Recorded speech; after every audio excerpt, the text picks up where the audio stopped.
سینکڑوں کٹے ہوئے درخت ایک جڑ والے درخت کے سامنے کچھ بھی نہیں۔ اپنی بنیادوں سے جڑے رہیں، اس میں بقا ہے۔ کسی کا بھی مذاق نہ اڑائیں اور نہ ہی کسی کی دل آزاری کریں۔ یہ نہ ہو کہ آپ خود اس جگہ پر کھڑے ہوں اور آپ کے پاس پچھتاوے کے سوا کچھ نہ ہو۔ انسان سب کچھ بھول سکتا ہے سوائے ان لمحوں کے جب اسے اپنوں کی ضرورت تھی اور وہ دستیاب نہیں تھے۔ کمال کے لوگ ہوتے ہیں جو آپ کی آواز سے آپ کی خوشی اور اداسی کا اندازہ لگا لیتے ہیں۔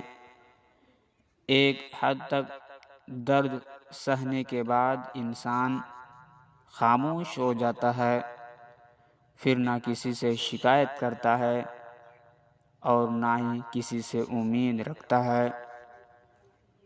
دنیا میں بہترین رشتہ وہی ہے جہاں ناراضگی کے بعد معمولی سی مسکراہٹ اور ہلکی سی معذرت سے زندگی پہلے جیسی ہو جائے۔ جب اندر تک گہری خاموشی چھائی ہو تو باخدا خاموشی کے سوا ہر آواز تکلیف دیتی ہے۔ رشتے اور راستے تب ختم ہوتے ہیں جب پاؤں نہیں دل تھک جاتے ہیں۔ جب دل ٹوٹتا ہے تو ہر کوئی کہتا ہے کوئی بات نہیں، تمہیں اس سے بھی کوئی اچھا ملے گا، پر کوئی یہ نہیں سمجھتا کہ ضرورت اچھے کی نہیں ہوتی، اس کی ہوتی ہے جس سے محبت ہو۔ لوگوں سے ایسا میل جول رکھو کہ اگر تم مر جاؤ تو وہ تم پر روئیں، اور اگر تم جیو تو تمہارے طرف مائل رہیں۔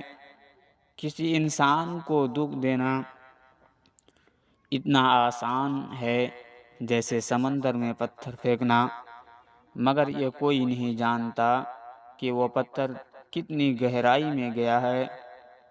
ناراض ہونے والوں کو منا لینے میں دیر نہ کریں، لیکن بیزار ہونے والوں پر الفاظ ضائع مت کریں۔ چھوڑ جانے والوں نے یہ سبق سکھایا ہے، آنے والوں کو اوقات میں رکھنا۔ رشتے اور تعلق نبھانا ایک فن ہے جس کے لیے دولت کی نہیں، محض احساس کی ضرورت ہوتی ہے۔